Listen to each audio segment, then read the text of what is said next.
तिसरी गोष्ट आम्ही जी मागितलेली आहे सगळ्यात महत्त्वाची म्हणजे परिशिष्ट ब ह्याच्यात त्यांनी जो एक फॉर्म दिलेला आहे संभाव्य दुबार मतदारांसाठी, त्या परिशिष्ट ब मध्ये सांगितलेलं आहे की मी अमुक अमुक याद्वारे हमी देतो की माझे नाव अमुक अमुक या स्थानिक स्वराज्य संस्थेचे अमुक अमुक प्रभागाचे जे काही क्रमांक आहे या प्रभागातील जिल्हा परिषद निवडणूक विभागातील पंचायत समिती किंवा जे काही अमुक अमुक दिनांक त्या तारखेची एकदाच मी मतदान करीन.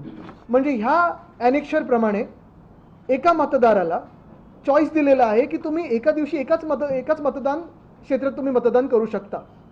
पण याच्यात गफलत ही आहे की हे हमीपत्र त्याच दिवसासाठी आहे. म्हणजे मी जर मतदार असेल तर मी हे हमीपत्र देऊन एका दिवशी ZP मध्ये मतदान करू शकतो आणि दुसऱ्या दिवशी जाऊन महानगरपालिकेत मतदान करू शकतो.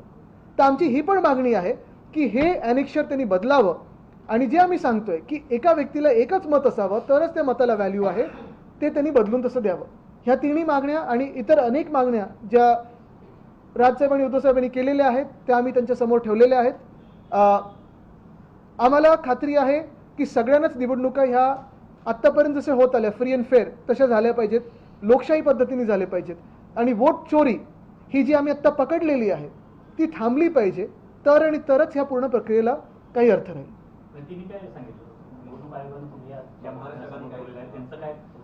आता आम्ही सगळं सांगितल्यानंतर अर्थात त्यांनी काही त्यांना धक्का बसला की आमचा हा आकडा आलाच कसा समोर, कारण मशीन रिडेबल नसताना पहिली गोष्ट म्हणजे राजकीय पक्षांनी एवढा अभ्यास केलाच कसा. आमची प्रत्येक शाखा त्याच्यात आता कार्यरत झालेली आहे, मनसेची झालेली आहे, सगळ्याच पक्षांची झालेली आहे. अजून काही धक्कादायक गोष्टी ह्याच नियम आणि उपनियमामधल्या आम्ही पुढच्या काही दिवसांमध्ये आणू. पण जे मी काल परवाकडे आपल्या समोर आणलं ना, जी एक यादी आम्हाला मिळाली 203 वॉर्डची, ती आम्ही रितसरपणे महानगरपालिकेच्या मध्यवर्ती निवडणूक कार्यालयातून विकत घेतली होती. त्याच्यावर जर पब्लिकेशन डेट, प्रकाशित डेट, तारीख ही 14 नोव्हेंबर असेल तर मग ही तारीख 14 नोव्हेंबर असताना तुम्ही आम्हाला 20 तारखेला कसं दिलं? मग हा गुन्हा आहे की गोंधळ आहे? आणि सातत्याने आम्ही हेच सांगतोय की जर तुम्ही हे बदललं नाहीत म्हणजे तुमच्या मनामध्ये पाप आहे, तुमच्या हृदयात देशद्रोह आहे आणि तुमच्यावर देशद्रोहाची कारवाई झाली पाहिजे. आम्ही अजून एक सांगतो तुम्हाला, हे बदल जर घडले नाहीत तर अर्थात विरोधी पक्ष तर रस्त्यावर उतरेलच, पण कोर्टात पण ह्याच मागणी घेऊन जाऊ की यांचं सस्पेन्शन झालं पाहिजे आणि नुसतं सस्पेन्शन नाही तर देशद्रोहाचा कायदा झाला पाहिजे. मागण्यांची पूर्ण पत्र जे आहे ते आपल्याला देऊ, कारण त्याच्यात बारीक सारीक मागण्या पण आहेत. बारीक सारीक ह्या आत्ता मागण्यांनुसार, पण अर्थात ते निवडणुकीसाठी महत्त्वाच्या आहेत. पण महत्त्वाची गोष्ट हीच आहे की 21 दिवसाचा कालावधी झाला पाहिजे सजेशन ऑब्जेक्शनसाठी. दुसरं म्हणजे बल्कमध्ये तुम्ही घ्या. तिसरं तुमची यंत्रणा ह्याच्यात लावा ही घरं शोधण्यामध्ये. 26,319 घरं बल्कची आहेत, 8,32,000 लोक ह्याच्यात राहत आहेत. हे तुम्ही सुधारलं पाहिजे ना. आता जसं दुसरा हा आकडा की हाऊस नंबरच नाही आहे. हाऊस नंबर नसताना आम्ही तरी जायचं आणि शोधायचं कुठे मतदारांना?